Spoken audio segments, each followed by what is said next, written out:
واتل عليهم نبأ إبراهيم إذ قال لأبيه وقومه ما تعبدون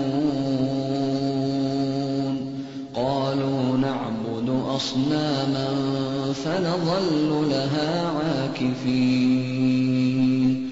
قال هل يسمعونكم إذ تدعون أو ينفعونكم أو يضرون قالوا بل وجدنا آباءنا كذلك يفعلون قال أفرأيتم ما كنتم تعبدون أنتم وآباؤكم الأقدمون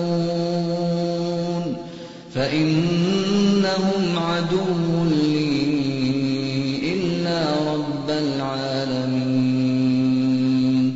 الذي خلقني فهو يهدين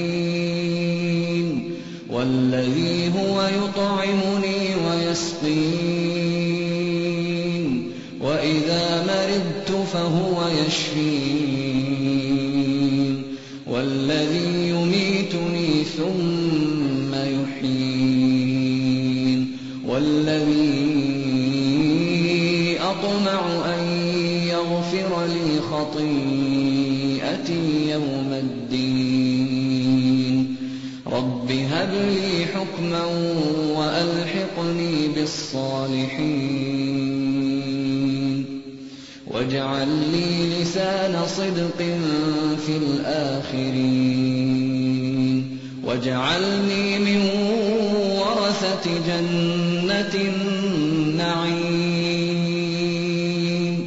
واغفر لأبي إنه كان من الضالين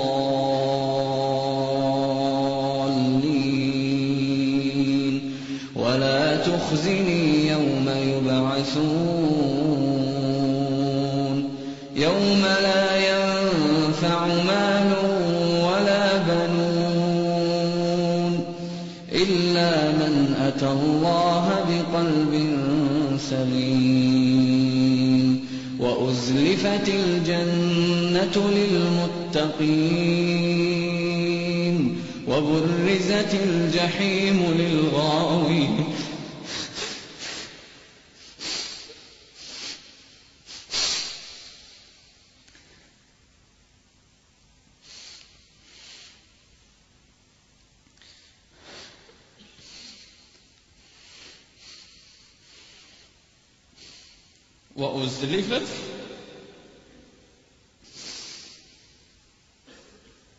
وأزلفت الجنة للمتقين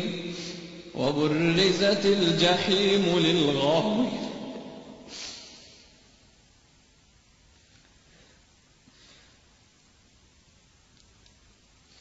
وأزلفت الجنة للمتقين وبرزت الجحيم للغاوين وقيل لهم أين ما كنتم تعبدون من دون الله هل ينصرونكم أو ينتصرون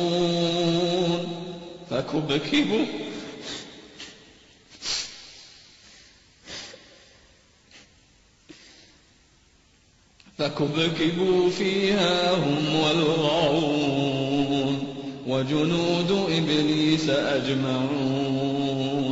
قالوا وهم فيها يختصمون تالله إن كنا لفي ضلال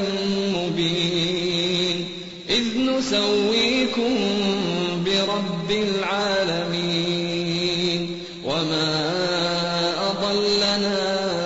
إلا المجرمون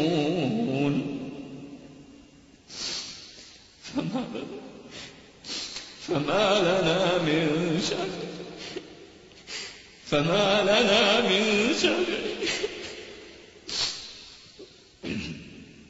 فما لنا من شافعين ولا صديق حميم.